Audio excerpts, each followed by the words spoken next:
فلا أقسم بمواقع النجوم وإنه لقسم لو تعلمون عظيم إنه لقرآن كريم في كتاب مكنون لا يمسه إلا المطهرون تنزيل من رب العالمين.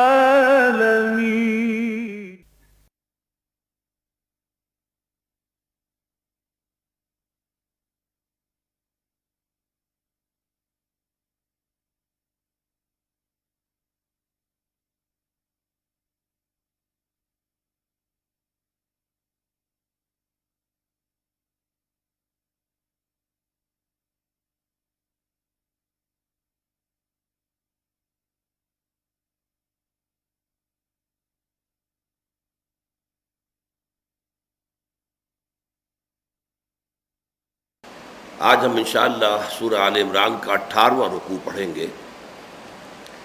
یہ آیت نمبر 172 سے آیت نمبر 180 تک ہے. اعوذ باللہ من الشیطان الرجیم. بسم اللہ الرحمن الرحیم. الذین استجابوا للہ والرسول من بعد ما اصابهم القرح للذین احسنوا منہم واتقوا اجر عظیم. الذين قال لهم الناس ان الناس قد جمعوا لكم فاخشوهم فزادهم ايمانا وقالوا حسبنا الله ونعم الوكيل فانقلبوا بنعمة من الله وفضل لم يمسسهم سوء واتبعوا رضوان الله والله ذو فضل عظيم. انما ذلكم الشيطان يخوف اولياءه فلا تخافوهم وخافون ان كنتم مؤمنين.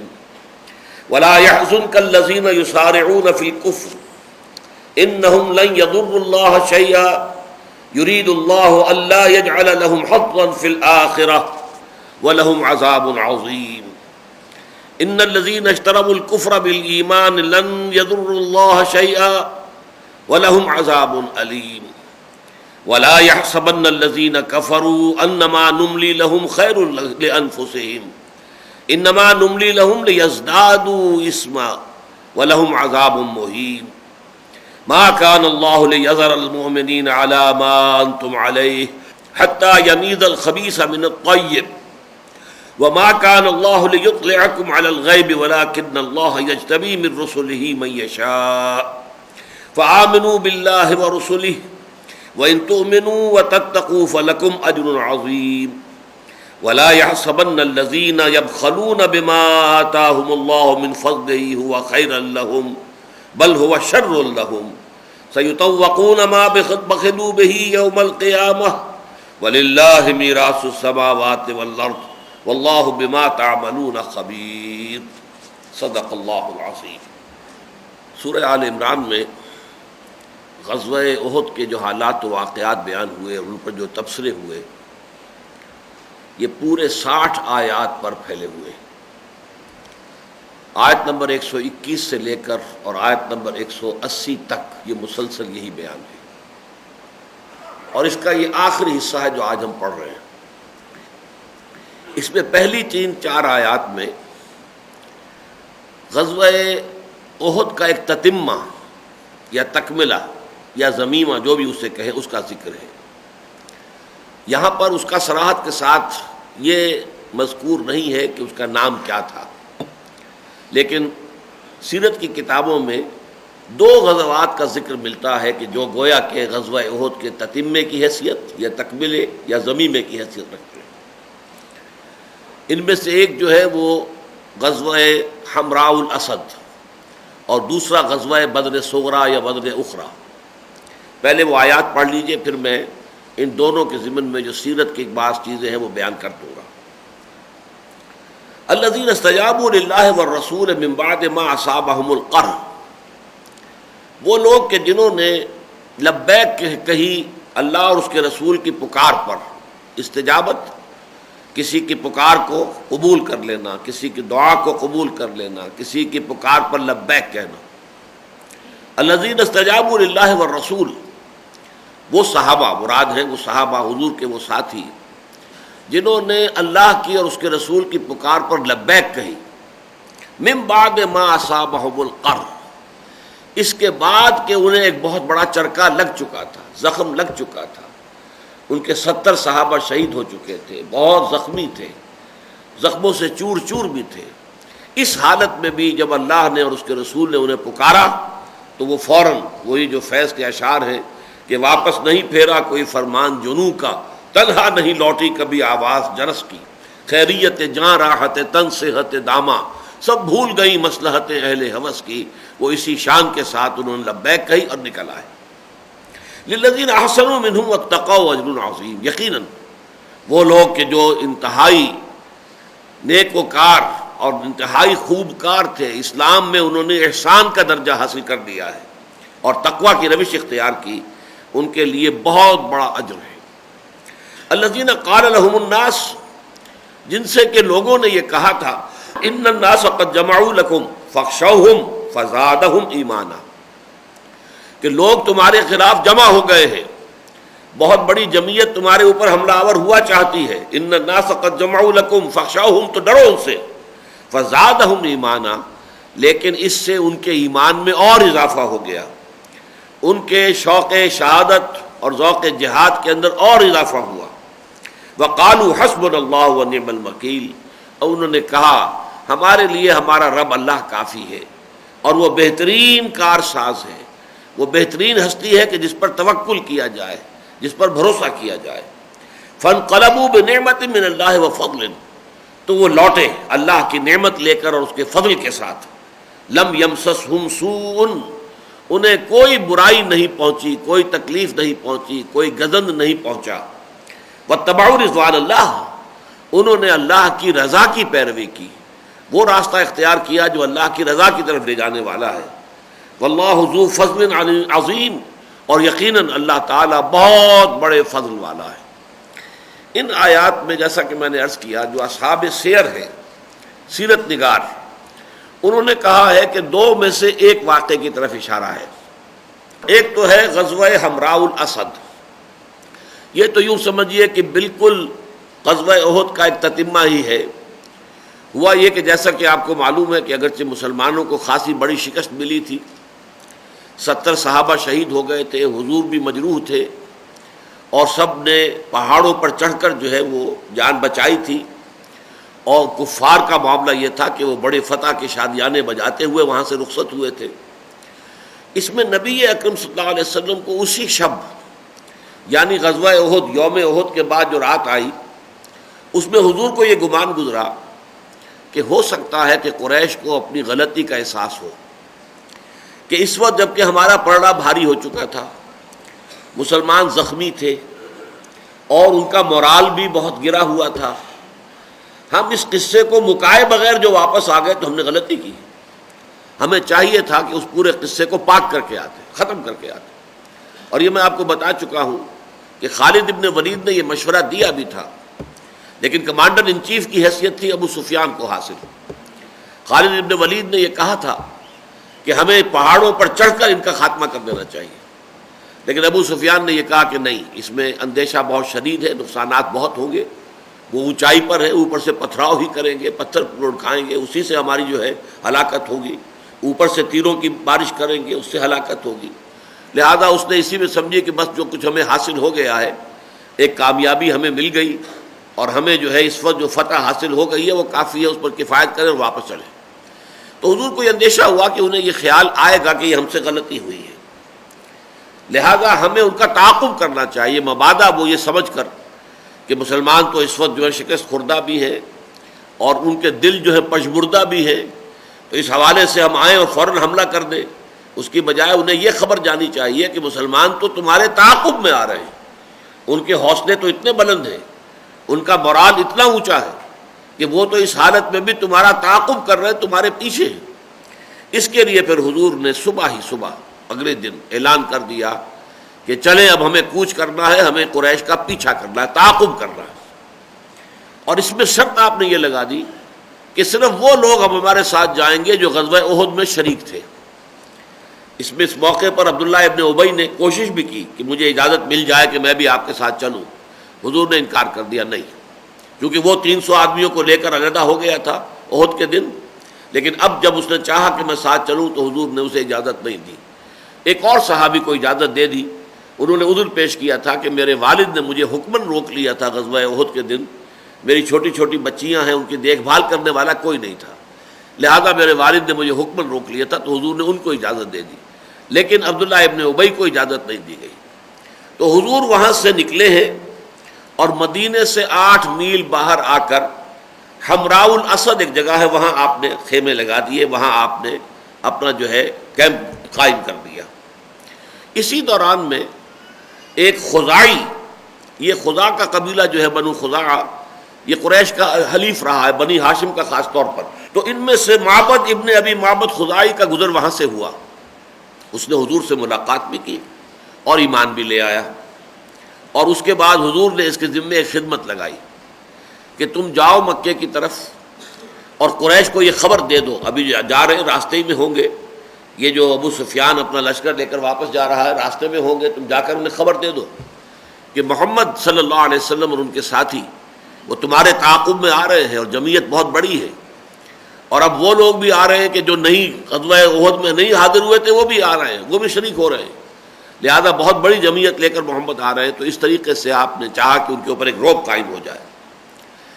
دوسری طرف یہ کہ واقعتاً وہی ہوا جو حضور کو اندیشہ تھا. ابو سفیان جب مقام روحا پر پہنچا ہے تو وہاں یہ مدینے سے کوئی 36 میل کے فاصلے پر، ابھی مدینے سے 36 میل نکلے ہیں، تو اسے خیال آیا کہ واقعی ہم سے غلطی ہوئی ہے. لہذا اس نے مکے والوں سے مشورہ کیا کہ کیا خیال ہے، اور مشورہ یہی ہوا کہ واقعتاً ہمیں ان کا تعاقب کرنا چاہیے، ہمیں ان کے پیچھے جا کر فیصلہ حملہ کرنا چاہیے. لیکن یہ کہ ادھر سے وہی بنو خزاعہ کے معبد ابن ابی معبد خزاعی آ گئے. انہوں نے جو خبریں دی ابو سفیان کو کہ وہ تو محمد تمہارا پیچھا کرنے کے لیے مدینے سے نکل چکے ہیں اور وہ جو ہے حمراء الاسد تک آئے ہوئے ہیں، وہاں ان کا کیمپ لگا ہوا، میں وہاں سے آ رہا ہوں، ان کے حوصلے تو بڑے بلند ہیں، وہ تو تم سے جو ہے اپنی شکست کا انتقام لینے کے لیے آ رہے ہیں. تو اس کا اتنا رعب پڑا کہ پھر وہ وہاں سے واپس انہوں نے طے کر لیا کہ اب مکے ہی جاتے ہیں. اب تو اگلے سال، جس کا کہ وہ چیلنج دے کر آئے تھے جب جا رہے تھے احد سے، تو ابو سفیان نے یہ کہا تھا کہ اب اگلے سال پھر ملاقات ہوگی بدر کے مقام پر. دوبارہ گویا کہ الٹیمیٹم جو ہے اگلے سال کے لیے مقابلے کا وہ دے کر وہاں سے گزرا تھا. تو انہوں نے سوچا کہ اب واقعتاً ہم اور پوری طرح تیاری کر کے اب ہم اگلے سال بدر ہی کے میدان میں محمد اور اس کے ساتھیوں صلی اللہ علیہ وسلم و رضی اللہ تعالیٰ عنہ اجمعین کے ساتھ جو ہے آخری فیصلہ چکائیں گے. لیکن ادھر سے بھی ایک قبیلہ عبد القیس کا قافلہ آ رہا تھا جو مدینے کی طرف آ رہا تھا. تو ان لوگوں سے ابو سفیان نے یہ کہا کہ تم جا کر وہاں پر پروپیگنڈا کرو، مسلمانوں کو ڈراؤ کہ قریش کا بہت بڑا لشکر ہے جو آ رہا ہے تمہارے اوپر حملہ کرنے کے لیے. لیکن ظاہر بات ہے کہ مسلمانوں کو جب آ کر انہوں نے وہ بتایا تو مسلمانوں نے کہا کہ ہمیں اس کی پرواہ نہیں ہے، ہمیں تو اللہ تعالیٰ کی مدد کے اوپر اور اس کی نصرت پر ہمارا بھروسہ ہے. تو ایک تو یہ ہے جس کو غزوہ حمراء الاسد کہتے ہیں. یہ غزوہ اس معنی میں ہے کہ آپ مدینے سے نکلے ہیں اور 8 میل دور آ کر آپ نے کیمپ لگایا ہے، ورنہ یہ کہ باقاعدہ کسی جنگ کی نوبت نہیں آئی. بعض حضرات اس کو علیحدہ سے ذکر کرتے بھی نہیں ہیں، بلکہ صرف غزوہ احد ہی کے جو حالات ہیں انہی کے تذکرے میں اس کا بھی ذکر ہو جاتا ہے. لیکن بعض حضرات کے نزدیک باقاعدہ اس کا عنوان ہے غزوہ حمراء الاسد. اب آپ اس غزوے کی جو تفاصیل میں نے آپ کو بتائی ہیں ان کو ذہن میں رکھ کر ان آیات کا ترجمہ دوبارہ کیجیے. الذین استجابوا للہ والرسول من بعد ما اصابهم القرح، یعنی احد کے دن جو چرکا مسلمانوں کو لگ چکا تھا، جو زخم انہیں لگے تھے، 70 ان کے شہید ہوئے تھے، بہت زخمی تھے، زخموں سے چکنا چور تھے، اس کے بعد بھی جب اللہ کے رسول نے کہا کہ نکلو چلو تعاقب کرو قریش کا، تو انہوں نے فوراً لبیک کہی. للذین احسنوا منہم واتقوا اجر عظیم، یقیناً یہ لوگ، یہاں پہ جو منہم ہے یہ من تبعیضیہ نہیں ہے، من بیانیہ ہے. یعنی یہ وہ لوگ تھے کہ جو تقوی اور احسان کے مراتب عالیہ پر فائز تھے، جنہوں نے اس قدر سخت حالات میں بھی جب اللہ اور اس کے رسول نے پکارا تو فوراً لبیک کہی. للذین احسنوا منہم واتقوا اجر عظیم. الذین قال لهم الناس ان الناس قد جمعوا لكم فاخشوهم. وہ لوگ کہ جب ان سے لوگوں نے آ کر کہا، قبیلہ ہے جو عبد القیس کے لوگوں نے آ کر کہا کہ بہت بڑا لشکر ہے ابو سفیان کے ساتھ اور وہ تو تمہارے اوپر حملے کی تیاری کر رہے ہیں، تو جب ان سے کہا لوگوں نے کہ لوگ تمہارے خلاف جمع ہو چکے ہیں، فخشوہم تو ڈرو ان سے، فزادہم ایمانا تو اس سے ان کے ایمان میں اور اضافہ ہو گیا.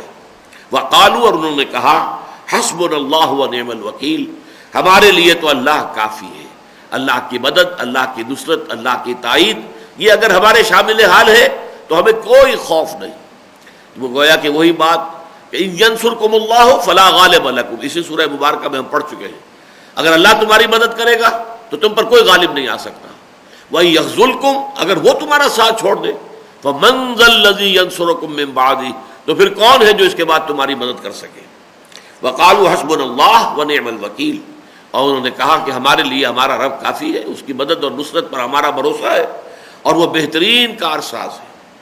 فَانْقَلَبُوا بِنِعْمَةٍ مِّنَ اللَّهِ وَفَضْلٍ، تو وہ لوٹ آئے.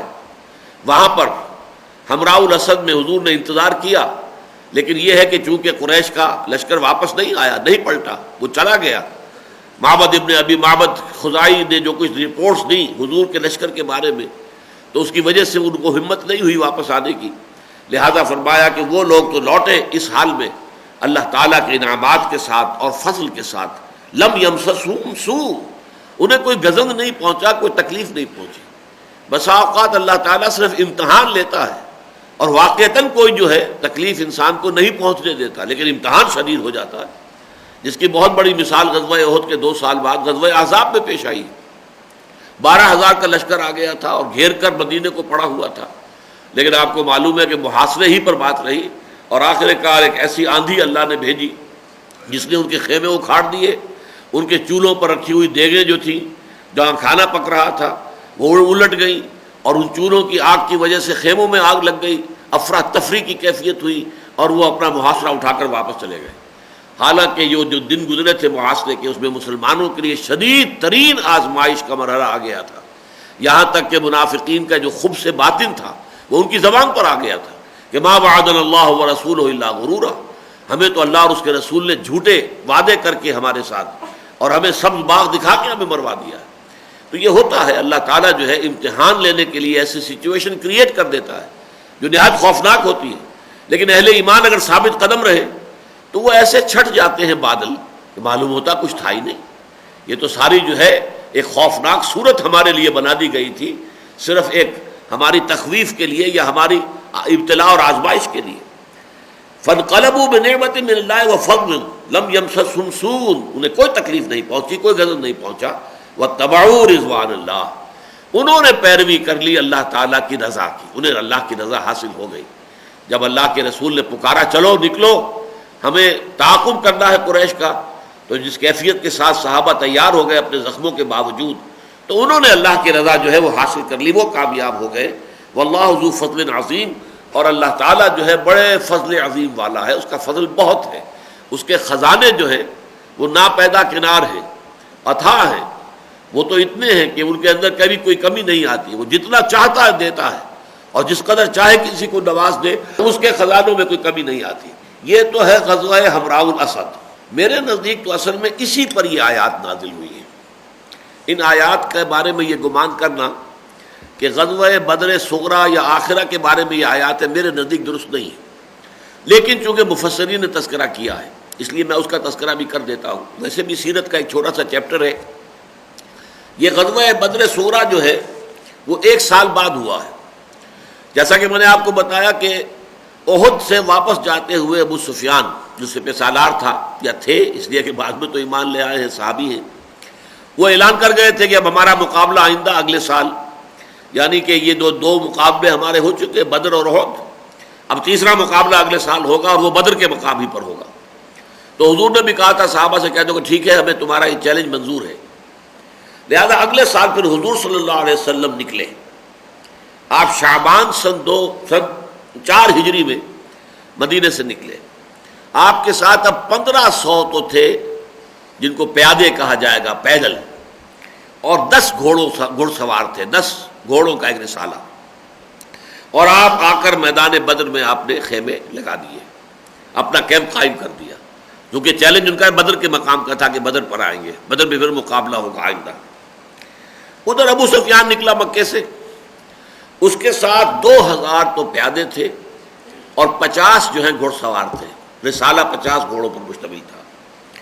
وہ صرف ایک منزل باہر آ کر مکے سے مر الزہران ایک جگہ ہے، وہاں کیمپ لگایا، لیکن کچھ عجیب کیفیت اس کی تھی، طبیعت پر رعب چھایا ہوا تھا مسلمانوں کا اور حضور کا، اور کچھ طبیعت آمادہ نہیں تھی، گویا کہ پچھلے سال کے دیے ہوئے چیلنج کو پورا تو کرنا چاہ رہا تھا لیکن طبیعت اس کا ساتھ نہیں دے رہی تھی۔ اس نے واپس آ کر وہیں پر بر الزہران میں مشورہ کیا اور لوگوں سے بھی کہ دیکھیں یہ اس وقت موسم مناسب نہیں ہے، آج کل کہیں کوئی سبزہ نہیں ہے، ہریالی نہیں ہے، ہمارے اونٹوں کو جانوروں کو کھانے کو کچھ نہیں ملے گا، ویسے بھی جو ہے اس وقت خشک سالی کا موسم ہے، ہمارے لیے بھی دقت ہوگی، تو اس میں یہ ہے کہ زیادہ تکالیف کا اندیشہ ہے، تو میرا یہ خیال ہے کہ ابھی ہم اس کو ٹال دیں، تو کیا رائے ہے؟ تو معلوم ہوا کہ سبھی کا حال وہی تھا جو ابو سفیان کا تھا، سب نے کہا ٹھیک ہے جی واپس ہی چلنا چاہیے۔ چنانچہ وہ وہیں سے واپس ہو گئے اور حضور 8 دن منتظر رہے ان کے بدر میں، اس کے بعد آپ واپس آئے اور گویا کہ ایک اللہ تعالیٰ نے بہت بڑی فتح، اخلاقی فتح حاصل عطا فرما دی، اور یہ کہ آس پاس کے قبائل کے اوپر جو روک پڑ گیا کہ اب یہ کہ محمد صلی اللہ علیہ وسلم تو عین جو وقت معین تھا اس پر پہنچ گئے تھے، لیکن قریش کو ہمت نہیں ہوئی کہ مقابلے کے لیے آ سکے، تو اس کو کہتے ہیں بدر صغریٰ، یعنی بدر کا چھوٹا واقعہ، وہ بدر کبریٰ ہے جو سن 2 ہجری کے اندر بدر غزوہ بدر ہوا، اسے بدر آخرہ بھی کہتے ہیں اور بدر الموعد بھی کہتے ہیں، جس کا وعدہ کیا گیا تھا، وہ بدر جس کا کہ وعدہ کیا گیا تھا جبکہ احد سے واپسی پر ابو سفیان نے کہا تھا کہ اب ہمارا آئندہ مقابلہ جو ہے نیکسٹ راؤنڈ یوں سمجھیے کہ وہ اب ہمارا ہوگا بدر کے مقام پر اگلے سال۔ تو یہ ہے 2 جن کو کہ مفسرین نے نقل کیا ہے کہ ان 2 میں سے کسی ایک پر ان آیات کا انطباق ہوتا ہے، جو میں نے اپنی رائے آپ کے سامنے پیش کر دی ہے۔ میرے نزدیک یہ غزوہ حمراء الاسد، بلکہ اسے بعض جو ہیں سیرت نگاروں نے علیحدہ غزوے کی حیثیت سے بیان نہیں کیا ہے، بلکہ یہ کہ احد ہی کے واقعات میں اگلے ہی دن تو معاملہ ہو گیا، یوم احد کے دوسرے دن ہی حضور نے فرمایا چلو ان کے تعاقب کرو، اور آپ گئے وہاں اور جا کر آپ نے وہاں پر ڈیرے لگائے۔ تو اس حوالے سے یہ کوئی علیحدہ غزوہ اس کو نہیں کہا جائے گا، جیسے یہاں غزوہ احد کے حالات کے ضمن ہی میں اس کا تذکرہ ہو گیا ہے، وہی بات مجھے زیادہ مناسب نظر آتی ہے کہ وہ غزوہ حمراء الاسد ہی سے متعلق ہے۔ اب آگے چلیے، انما ذالکم الشیطان یخوف اولیاء، دیکھو لوگوں یہ شیطان ہے جو تمہیں ڈراتا ہے اپنے دوستوں سے۔ یہ ترجمہ میں نے کیا ہے اس معنی میں کہ یخوفکم اولیاء، یخوف کے بعد کہ کم کی جو ضمیر ہے، ضمیر مفعولی، وہ یہاں پر مقدر مانی جائے کہ اصل میں شیطان جو ہے وہ اہل ایمان کو ڈراتا ہے اپنے دوستوں سے، یعنی کفار سے، مشرکین سے۔ وہ بڑی طاقت والے ہیں، بڑی جمعیت والے ہیں، ان کا مقابلے کا خیال نہ کرنا، جیسا کہ ہم پڑھیں گے سورہ توبہ میں کہ جب حضور نے فیصلہ کیا تھا کہ اب ہم نے مکے پر چڑھائی کرنی ہے، تو بہت سے صحابہ کا حال جو اس اعتبار سے اس وقت جو ہے وہ متزلزل سا ہو گیا تھا کہ قریش پر حملہ کرنے جائیں گے اور مکے پر حملہ کریں گے۔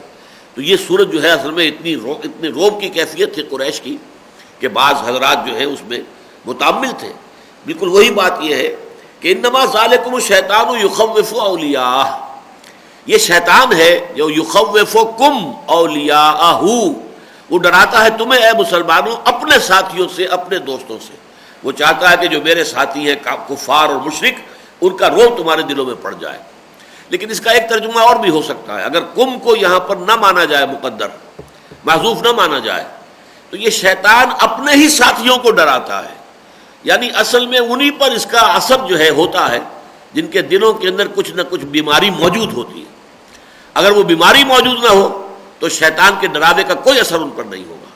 یہ در حقیقت ان لوگوں کو کہ جن کے دلوں میں کوئی تھوڑا سا جگہ ہے، اس کے لیے بھی، شیطان کے لیے بھی صرف ان کے اوپر اثر انداز ہوتا ہے۔ انما ذالکم الشیطان یخوف اولیاء فلا تخافوہم، تو دیکھو ان سے مت ڈرو، وخافونی، ڈرو مجھ سے، اللہ سے ڈرو، ان کنتم مومنین، اگر تم حقیقتاً مومن ہو، اگر حقیقت ایمان تمہیں حاصل ہے تو خوف صرف اللہ کا ہونا چاہیے اور کسی کا نہیں. لا حول ولا قوت الا باللہ، کوئی طاقت نہیں ہے نہ بھلائی کی نہ برائی کی، نہ خیر کی نہ شر کی، نہ کوئی فائدہ پہنچانے والی نہ کوئی غضب پہنچانے والی، جب تک کہ اللہ کا اذن اور اس کا حکم نہ ہو. فلا تخافوهم وخافون ان کنتم مؤمنین ولا يحزنك الذين يسارعون في الكفر. اور اے نبی صلی اللہ علیہ وسلم اور آپ کی وساطت سے ہر مسلمان گویا کہ مخاطب تھا اس کا، تمہیں رنج اور غم کے اندر مبتلا نہ کر دیں وہ لوگ جو کفر کے لیے بڑی بھاگ دوڑ کر رہے ہیں. یعنی یہ ایک بڑی نفسیاتی کیفیت ذہن میں رکھیے کہ جب انسان یہ دیکھتا ہے کہ میرے مخالفین بڑے سرگرم ہیں، بڑے ان کے کیمپ میں جو ہے بڑی ہلچل نظر آ رہی ہے، بڑی چہل پہل نظر آ رہی ہے، بڑی حرکت اور برکت نظر آ رہی ہے، تو اس کا بھی ایک دل کے اوپر اثر پڑتا ہے. اسی لیے اس سورہ مبارکہ کے آخر میں بھی جو کنکلوڈنگ آیات ہے ان میں سے یہ آیت ہے وَلَا يَغُرَّنَّكَ تَقَلُّبُ الَّذِينَ كَفَرُوا فِي الْبِلَادِ مَتَاعٌ قَلِيلٌ ثُمَّ مَأْوَاهُمْ جَهَنَّمُ وَبِئْسَ الْمِهَادُ. یہ جو کافر ہیں ان کی زمین میں اس دنیا میں چلت پھرت سے تم مرعوب نہ ہو. ان کی بڑی چلت پھرت ہے، ان کی آمد و رفت ہے، ایاب و ذہاب ہے، یہ آ رہے ہیں جا رہے ہیں شان و شوکت کے ساتھ اپنی قوت کا مظاہرہ کرتے ہوئے. تو یہ تقلبہم فی البلاد جو ہے اس سے تمہارے اوپر کوئی روب نہ پڑ جائے، اس سے متاثر نہ ہو جاؤ. لا يحزن کا یہاں یہ لفظ استعمال کیا، وہاں یغرر کا ولا یغرنکم تقلب الذین کفروا فی البلاد لا يحزنک الذین یسارعون فی الکفر. یہ جو کوشش کر رہے ہیں مسارعت یسارعون باب مفعلہ ہے، سرعت میں ایک دوسرے سے بازی لے جانا. وہ تم سے زیادہ بھاگ دوڑ کر رہے ہیں، تم سے زیادہ جو ہے چہل پہل دکھا رہے ہیں، بہت حرکت کے اندر لگے ہوئے ہیں، بہت تیاریاں کر رہے ہیں، بڑی سازشوں کے تانے بانے بن رہے ہیں. انہم لن یضروا اللہ شیئا، یہ ہرگز اللہ کا کچھ بھی نہیں بگاڑ سکیں گے. یہ اللہ تعالیٰ کو کوئی غضب، یعنی اللہ سے مراد اللہ کے دین، اللہ کے رسول کو ہرگز کوئی غضب نہیں پہنچا سکیں گے. یرید اللہ اللہ یجعل لہم حظا فی الآخرہ. اصل میں ان کی یہ چہل پہل جو ہے، یہ ان کی آمد و رفت اور ایاب و ذہاب جو ہے، یہ اس بات کی علامت ہے کہ اللہ تعالیٰ یہ نہیں چاہتا کہ ان کے لیے آخرت میں سرے سے کوئی حصہ رہ جائے. وہ دنیا کے اندر جو ہے وہ ساری اپنی نعمتیں جو ہیں وہ استعمال کر لیں اور سارے عیش اڑا لیں یہیں پر، اور آخرت میں کوئی حصہ ان کا نہ ہو. اس کے لیے ذرا اس کی رسی دراز کرتا ہے. اگرچہ اہل ایمان پر اس کا ایک اثر ہوتا ہے، فطری طور پر، طبعی طور پر، جبلی طور پر کہہ لیجئے. جب اہل ایمان یہ دیکھتے ہیں کہ یہ اہل کفر جو ہیں ان کے ڈنکے بج رہے ہیں، ان کی سطوت ہے، عزت ہے، ان کو دنیا میں حکومت حاصل ہے، تو ایک اثر پڑتا ہے طبیعت کے اوپر.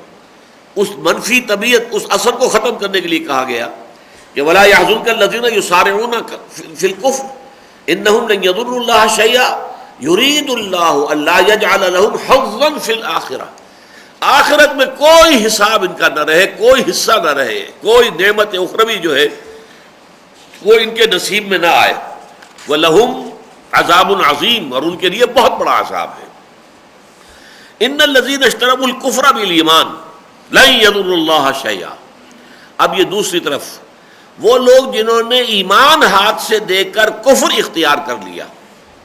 اشترا یشتری کہتے ہیں کسی شے کو خریدنا بیچنا، بیع و شرا. اشترا خریدنا، یشری شرا یشری بیچنا. تو اس کا مطلب کیا ہے کہ اس یہاں پہ تذکرہ ہو رہا ہے منافقین کا. انہیں کچھ نہ کچھ ایمان کی رمق حاصل ہوئی تھی، حضور کے دامن سے وابستہ ہونے کی سعادت نصیب ہوئی تھی، وہ ایمان لائے تھے. ذالک بأنہم آمنوا ثم کفروا فتبع علی قلوبہم. سورہ منافقون کی جو آیت ہے نمبر 3، ذالک بأنہم آمنوا ثم کفروا. یہ لوگ ایمان تو لائے تھے اور دھوکہ نہیں تھا ان کے پیش نظر، لیکن بعد میں جب آزمائش کا مرحلہ آیا تو اس میں اودھے منہ کے بل گر گئے. تو گویا کہ یہ کفر عملی ان کا ہو گیا، کفر حقیقی ہو گیا. اگرچہ کفر قانونی نہیں ہوا، رہے مسلمان ہی، اس لیے کہ قانوناً جو ہے وہ منافق بھی مسلمان ہی ہوتے ہیں. لیکن یہ کہ فی الواقع جو ہے وہ ایمان سے ہاتھ دھو بیٹھے اور ایمان دے کر انہوں نے کفر حقیقی جو ہے وہ اختیار کر لیا، یعنی منافقت. ان الذین اشتروا الکفر بالایمان، جنہوں نے ایمان دے کر کفر حاصل کر لیا، خرید لیا. لن یضر اللہ شیئا، وہ بھی اللہ کو کوئی گدن نہیں پہنچا سکیں گے۔ مراد وہی ہے، اللہ کے رسول کو، اللہ کے دین کو، اللہ پر ایمان لانے والوں کو کوئی نقصان نہیں پہنچے گا۔ یہ ساری جو بھی ان کی غداریاں ہیں، بے وفائیاں ہیں، عین وقت پر ساتھ چھوڑ جانا ہے، فوری طور پر تو یقیناً آپ کو معلوم ہے بنو سلمہ اور بنو حارثہ ان کے قدم بھی ڈگمگا گئے تھے کہ پہلے ہی ہماری نفری جو ہے 1/3 تھی، 3000 کے مقابلے میں 1000 تو ہم نکلے ہیں مدینے سے، اور ہمارے بھی 1/3 اب جا رہے ہیں، 300 جا رہے ہیں۔ تو ان کو جاتے دیکھ کر یقیناً طبیعتوں پر اثر ہوا، اور 2 خاندان جو تھے ان کے جو مسلمان تھے ساتھی حضور کے ساتھ، ان کے قدم ڈگمگائے تھے، لیکن پھر اللہ نے انہیں سہارا دیا، وہ قائم ہو گئے۔ تو اس حوالے سے وہ جو ایک منفی اثر پڑتا ہے انسان کی طبیعت پر، اس کو آپ یہ نہیں کہہ سکتے کہ وہ غیر فطری ہے، وہ ہے، فوری طور پر اثر ہوتا ہے۔ جیسے کہ آپ کے علم میں ہوگا کہ حضور کے صاحبزادے ابراہیم جب وہ عالم نزع میں تھے تو حضور کی آنکھوں میں آنسو آ گئے، آپ کے آنکھوں سے آنسو ٹپکے۔ تو بعض صحابہ کا حضور آپ اور آپ کے آنکھوں میں آنسو، یعنی وہ یہ سمجھتے تھے کہ حضور کا معاملہ جو ہے وہ تو اس قدر اونچا ہے، اتنا بلند ہے۔ یہ انسانی معاملات ہوتے ہیں، کسی کے فوت ہو جانے پر، کسی عزیز کے انتقال پر یہ صدمہ اور یہ رنج اور اس درجے متاثر ہونا کہ آنکھوں میں آنسو آ جائے۔ حضور نے فرمایا کیوں نہیں، یہ تو اصل میں اللہ کی رحمت ہے جو ہمارے دلوں میں اللہ نے ڈالی ہوئی ہے، یہ اس کا مظہر ہے۔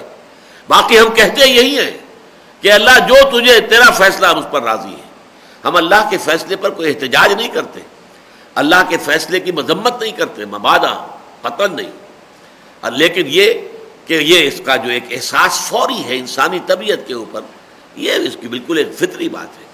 تو یہ فطری چیزیں جو ہیں منافی نہیں ہیں اس کی، لیکن یہ ہے کہ اگر اس کے اوپر دوام ہو جائے، استمرار ہو جائے، اگر مستقل طور پر اسی مقام پر آدمی قائم ہو جائے تو یہ یقیناً ایک منافقت کی بات ہے۔ ان الذین اشتروا الکفر بالایمان لن یضر اللہ شیئا ولہم عذاب علیم، اور ان کے لیے دردناک عذاب ہے۔ پہلے کھلے کافروں کا ذکر تھا، عذاب عظیم، ان کے لیے بہت بڑا عذاب ہے۔ اب منافقوں کا ذکر ہے، وَلَهُمْ عَذَابٌ عَلِيمٌ، ان کے لیے بہت دردناک عذاب ہے، ویری پینفل چسٹائسمنٹ۔ وَلَا يَحْسَبَنَّ الَّذِينَ كَفَرُوا أَنَّمَا نُمْلِي لَهُمْ خَيْرٌ لِأَنفُسِهِمْ، اور ہرگز نہ سمجھے یہ کافر لوگ، اب ان میں دونوں کافر جو ہیں یہ مراد ہے، ایک وہ جو قانوناً بھی کافر ہیں، کھلم کھلا بھی منکر ہیں اللہ کے یا اللہ کے رسول کے، اور ایک وہ بھی کہ جو حقیقتاً تو کافر ہیں لیکن اوپر سے وہ کہتے ہیں اذا جاءک المنافقون قالوا نشهد انک لرسول اللہ واللہ یعلم انک لرسولہ واللہ یشهد ان المنافقین لکاذبون، وہ اوپر سے کہتے ہیں کہ ہم تو مانتے ہیں، اللہ کو بھی مانتے ہیں، اللہ کی کتاب کو، اللہ کے رسول کو، محمد کو، اے محمد ہم اللہ کی قسم کھا کر آپ سے کہتے ہیں کہ ہم آپ کو اللہ کا رسول مانتے ہیں، لیکن حقیقت میں نہیں مانتے تھے۔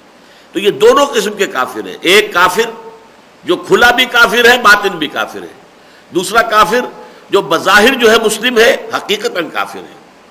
وَلَا يَحْسَبَنَّ الَّذِينَ كَفَرُوا، یہ کافر دونوں قسم کے کافر ہرگز یہ نہ سمجھے انما نملی لہم خیر لانفسہم، کہ ہم جو انہیں مہلت دے رہے ہیں، املا یملی املاء، مہلت دینا، مہلت جو دے رہے ہیں یہ کوئی ان کی خیر کے لیے ہے، یعنی فوراً پکڑ نہیں رہے، منافقین پر فوراً گرفت نہیں آئی، کفار کو ابھی تک ہم نے اس قسم کا عذاب نہیں بھیجا کفار پر جیسا قوم نوح پر آیا تھا، قوم ہود پر آیا تھا، قوم صالح پر آیا تھا، جیسے کہ سدوم اور عمورہ کی بستیوں پر آیا تھا، جیسے کہ قوم مدین پر آیا تھا، جیسے آل فرعون پر آیا تھا، ایسا عذاب نہیں آیا۔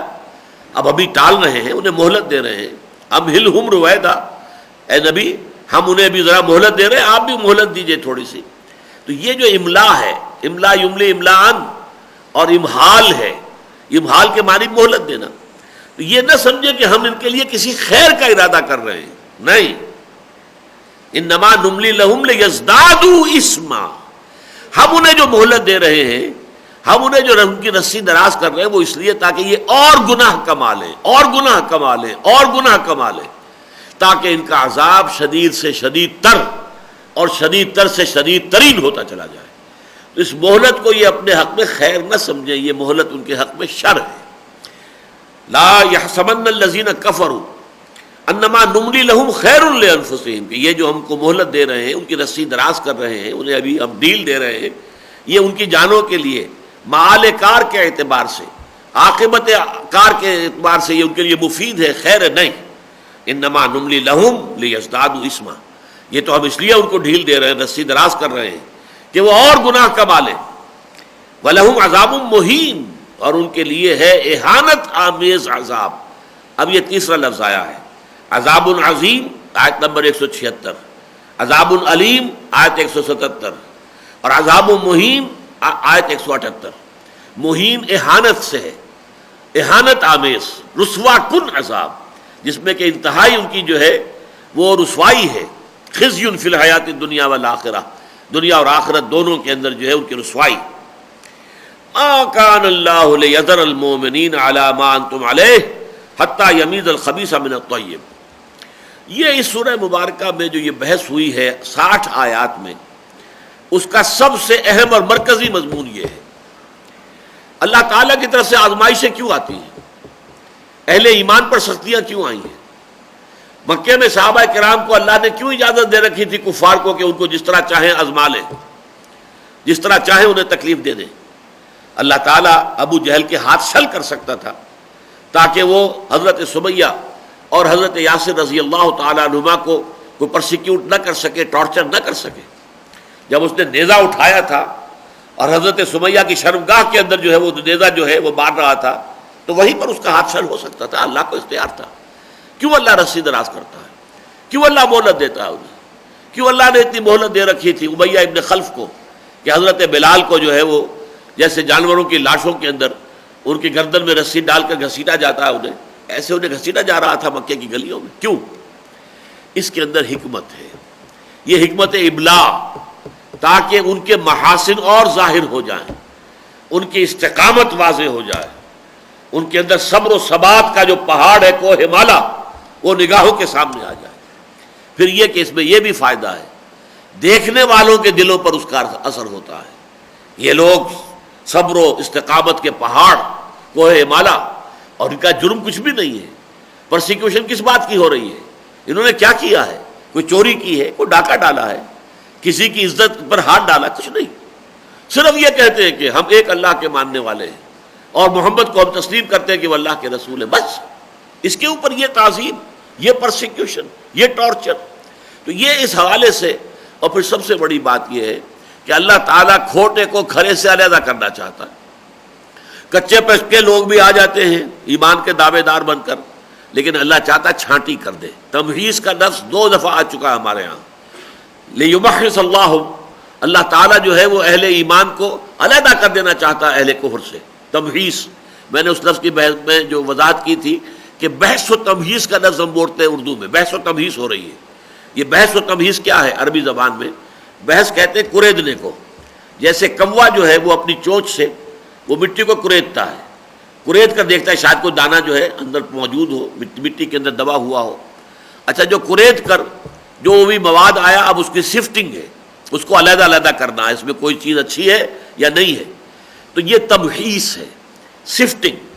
گویا کہ صحیح کو برے سے، غلط سے علیحدہ کر دینا، شر کو خیر سے جدا کر دینا، حق کو باطل سے علیحدہ کر دینا.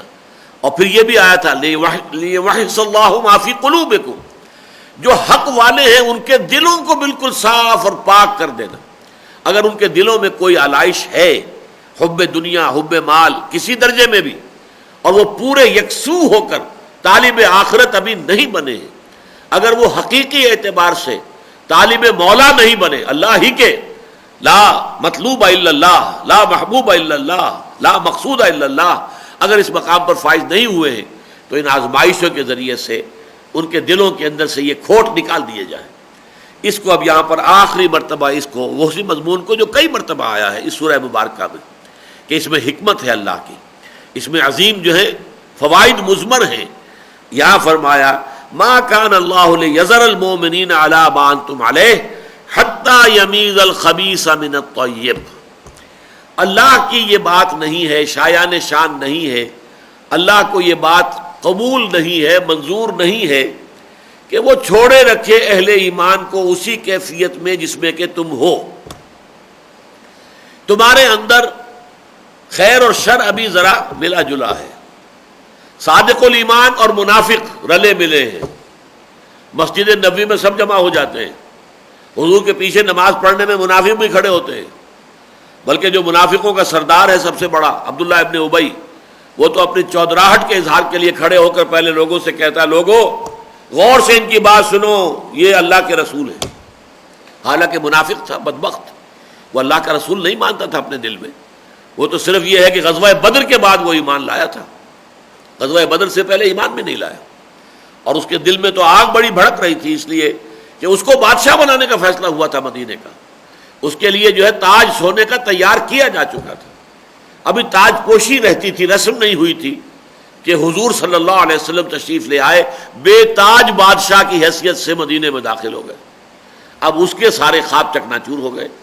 اس لیے وہ تو اول روز سے، اول تو یہ کہ وہ غزوہ بدر تک تو ایمان لایا ہی نہیں، اڑا رہا کفر پر، حالانکہ اس کا قبیلہ جو ہے خزرج، اس کے بیشتر لوگ ایمان لے آئے، لیکن وہ کھڑا رہا۔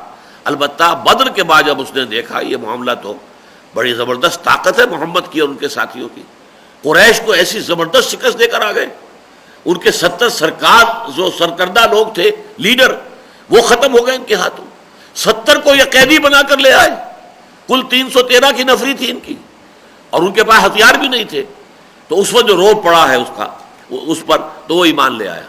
لیکن غزوہ احد کے اندر آپ کو معلوم ہے دھوکہ دیا، فریب دیا، اور اپنے 300 آدمیوں کو لے کر واپس چلا گیا۔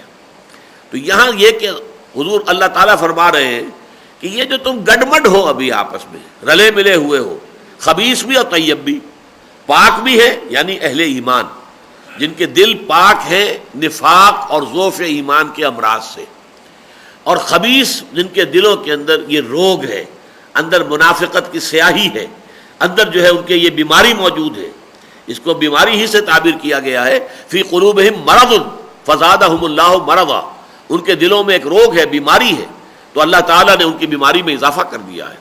تو اللہ تعالیٰ جو ہے اس دنیا ہی میں اس کو علیحدہ علیحدہ کر کے دکھا دے گا۔ اللہ کو تو معلوم ہے کون منافق ہے کون مومن ہے، لیکن اہل ایمان کو بھی معلوم ہو جانا چاہیے، انہیں معلوم ہو کہ ہماری صفوں کے اندر یہ 5th کالمسٹ عنصر بھی ہے، یہ آستین کے سانپ بھی ہیں۔ باہر کا دشمن جو ہے وہ تو حملہ کرتا ہے تو نظر آتا ہے، یہ اندر کا دشمن جو ہے یہ حملہ کرتا ہے، سازش کرتا ہے، تو یہ تو مارے آستین کی طرح، آستین کے سانپ کی طرح ڈنک مارتا ہے کہ پتہ ہی نہیں چلتا۔ اس حوالے سے اہل ایمان کو معلوم ہونا چاہیے، اور اس کے لیے اللہ تعالیٰ کی یہ حکمت ہے کہ وہ خبیث کو طیب سے علیحدہ علیحدہ کر دے، ممیز کر دے، یمیزہ، ماذا یمیزو، اور ہم عام طور پر اردو میں لفظ تمیز استعمال کرتے ہیں، تمیز سے ممیز بنے گا، جو علیحدہ علیحدہ ہو جائے۔ ما کان اللہ لیذر المؤمنین علی ما انتم علیہ، اللہ کو یہ بات منظور نہیں ہے کہ اہل ایمان اے مسلمانوں، یہ یہاں مومنین مسلمانوں کے لیے آ رہا ہے، اور یہ میں آپ کو بتا چکا ہوں پورے قرآن مجید میں یا ایھا الذین اسلموا کہیں نہیں آیا، یا ایھا الذین نافقوا کہیں نہیں آیا، یا ایھا الذین آمنوا ہی میں سب مخاطب ہیں، سچے مومن بھی مخاطب ہیں تو یا ایھا الذین آمنوا، اگر صرف مسلمان جن کے دلوں میں ابھی ایمان نہیں نازل ہوا ہے، اترا نہیں ہے، وہ بھی یا ایھا الذین آمنوا، اور وہ منافق جن کے دلوں میں نفاق ہے، روگ ہے، بیماری ہے، وہ بھی یا ایھا الذین آمنوا، اس لیے کہ مدعی وہ بھی تھے ایمان کے اور قانون وہ بھی مسلمان تھے۔ تو ما کان اللہ لیذر المؤمنین علی ما انتم علیہ، اللہ کو یہ منظور نہیں ہے، یا اللہ کے یہ شایان شان نہیں ہے، یا اللہ کا یہ طریقہ نہیں ہے، اللہ کی یہ سنت نہیں ہے کہ وہ تمہیں چھوڑے رکھے اس کیفیت پر جس پر کہ اے مسلمانوں تم اس وقت ہو، یعنی تمہارے اندر مومن اور منافق گڈمڈ ہیں، ملے جلے ہوئے ہیں، اور ان کو علیحدہ علیحدہ کرنا یہ اللہ تعالیٰ کی سنت ہے۔ حتیٰ یمیز الخبیث من الطیب، یہاں تک کہ اللہ تعالیٰ ممیز کر دے خبیث کو طیب سے، معلوم ہو جائے ناپاک کون ہے، جن کے دلوں میں روگ ہے، گندگی ہے، نفاق کا مرض ہے، اور کون وہ لوگ ہیں کہ جن کے دل پاک ہیں، سالم ہیں، فطرت سلیمہ کے لوگ۔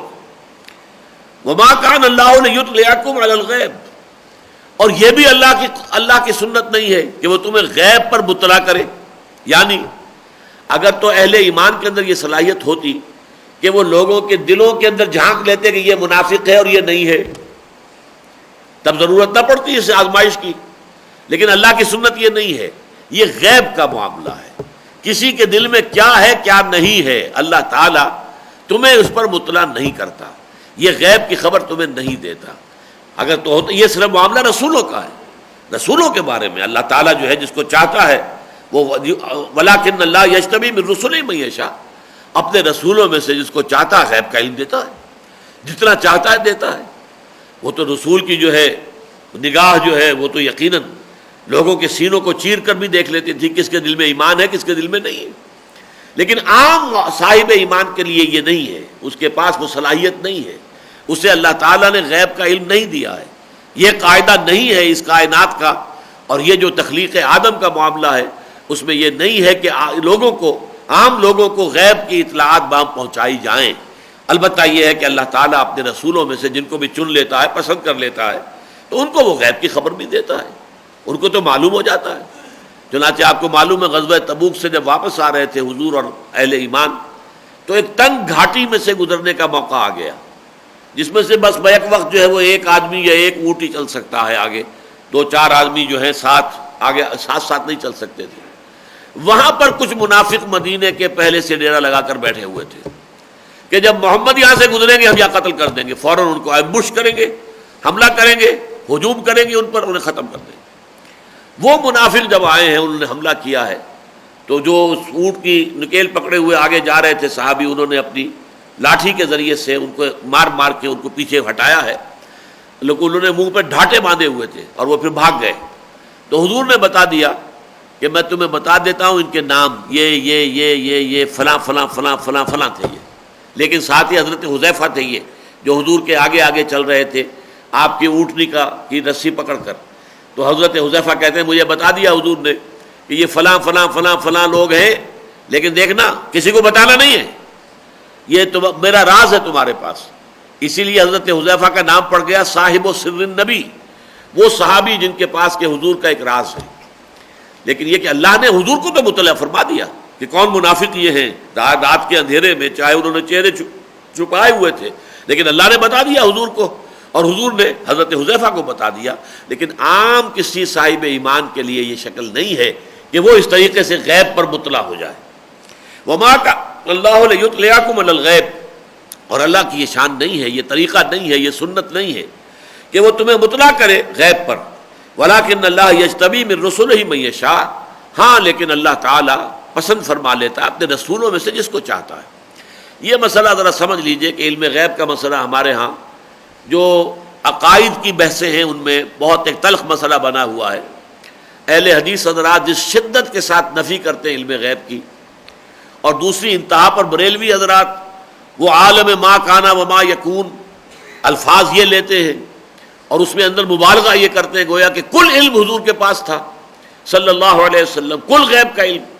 تو اس میں جو اصل اعتدال کی راہ ہے، اور وہ میں نے بہت مرتبہ پہلے اپنے دروس میں بیان کیا ہے کہ میں جب ابھی طالب علم تھا میڈیکل کالج میں، تو میں نے ایک بریلوی عالم دین جو منٹگمری میں تھے، اب سائیوال کہلاتا ہے، مولانا منظور شاہ صاحب، ان سے میں نے گفتگو کی۔ انہوں نے یہ بتایا کہ ہم حضور کے علم کے بارے میں 3 باتیں مانتے ہیں۔ نمبر 1، حضور کا علم حادث ہے، قدیم نہیں ہے، ہمیشہ سے نہیں ہے، بلکہ یہ کہ حادث ہے، یہ اللہ نے دیا ہے تو آیا ہے۔ حضور کا علم عطائی ہے، ذاتی نہیں ہے، اللہ نے دیا ہے تو اللہ تعالیٰ کا دیا ہوا علم ہے، خود اپنی ذات سے آپ کو علم حاصل نہیں ہے۔ نمبر 3، آپ کا علم محدود ہے، لا محدود نہیں ہے۔ لا محدود علم جو ہے وہ صرف اللہ کا ہے۔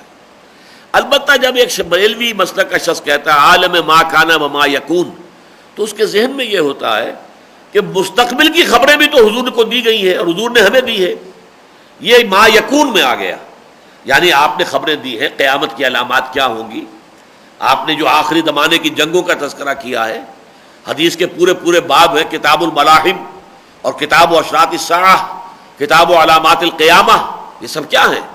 یہ آئندہ کی خبریں دی جا رہی ہیں نا، ما یکون ہے یہ، اور ما کانا جو پیچھے ہے، یقیناً حضور کا علم ما کانا اور ما یکون دونوں کو حاوی ہے، لیکن کل ما کانا نہیں اور کل ما یکون نہیں، دونوں طرف جو ہے محدودیت ہو جائے گی، لیکن اپنی جگہ پر ایسنشلی ما کانا بھی ہے اور ما یکون بھی ہے، اس لیے کہ جو کچھ ہونے والے ہیں واقعات، جو مستقبل میں پیش آنے والے واقعات ہیں، ان کی بھی خبر اللہ نے حضور کو دی ہے صلی اللہ علیہ وسلم، اور حضور نے کتنی پیشن گوئیاں جو ہیں وہ مسلمانوں کے سامنے، صحابہ کے سامنے بیان کی ہیں، جو ہمارے پاس اب حدیث کی کتابوں میں جمع ہیں۔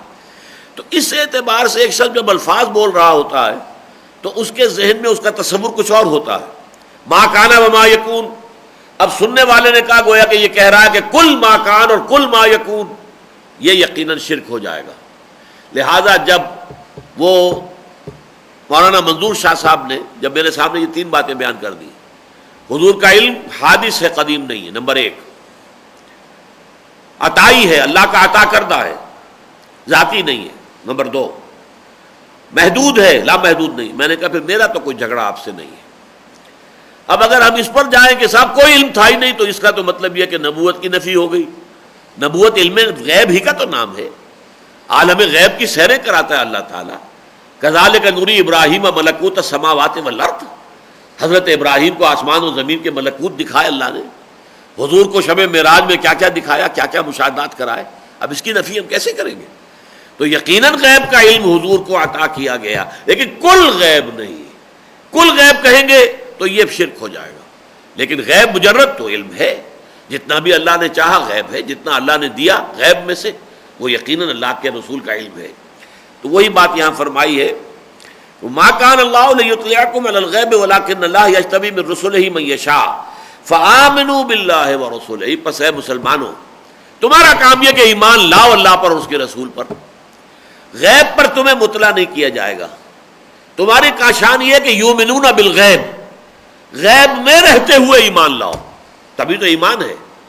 اگر سامنے سارے معاملات آ جائیں گے قیامت کے دن تو سب سے بڑا مومن تو ابو جہل ہوگا. کیا انکار کرے گا وہ اللہ کا؟ کیا وہ آخرت کا، کیا وہ قیامت کا، کیا وہ جنت کا، دوزخ کا، کسی کا انکار کرے گا؟ جو فرعون ہے وہ سب سے بڑا مومن ہوگا اس دن؟ نہیں، اس دن کی بات نہیں. غیب کے عالم میں رہتے ہوئے، جیسا کہ سورہ بقرہ کے بالکل شروع میں فرمایا، الذین یؤمنون بالغیب ویقیمون الصلاۃ ومما رزقناہم ينفقون. لہذا تمہیں تو غیب پر خود مطلع ہو کر ایمان لانا وہ تمہارا معاملہ نہیں ہے. غیب پر تو ہم مطلع کرتے ہیں صرف اپنے رسولوں میں سے جس کو چاہیں جتنا چاہیں، لیکن تمہارا کام یہ ہے فآمنوا باللہ ورسلہ، ایمان لاؤ اللہ پر اور اس کے رسولوں پر. وإن تؤمنوا وتتقوا، اور اگر تم واقعتاً اللہ پر ایمان رکھو گے اور تقویٰ کی روش اختیار کرو گے فلکم اجر عظیم، تو تمہارے لیے بہت بڑا اجر و ثواب ہے. ولا يحسبن الذين يبخلون بما آتاهم الله من فضله هو خيرا لهم. جیسے یہ فرمایا تھا کہ اگر ہم کافروں اور منافقوں کی رسی دراز کر رہے ہیں، مہلت دے رہے ہیں، تو وہ یہ نہ سمجھے کہ یہ ان کے حق میں خیر ہے، یہ شر ہے، تاکہ وہ اور گناہ کما لیں، اپنے نامہ اعمال کو اور سیاہ کر لیں، اپنے عذاب کی سختیوں میں اور اضافہ کر لیں. اسی طرح یہاں فرمایا ولا يحسبن الذين يبخلون بما آتاهم الله من فضله هو خيرا لهم. ہرگز نہ سمجھے وہ لوگ جو اس مال کے ساتھ بخل کرتے ہیں جو اللہ نے انہیں اپنے فضل سے عطا کیا ہے کہ یہ ان کے لیے خیر ہے. اللہ نے دولت دی ہے، اللہ کا دین تقاضا کر رہا ہے لاؤ اللہ کے راہ میں صرف کرو، دین کی اشاعت کے لیے، نشر و اشاعت کے لیے، تبلیغ کے لیے. دین کی اقامت ہے، جد و جہد ہے، جہاد کی ضروریات ہیں، ان کی پورا کرنے کے لیے خرچ کرو.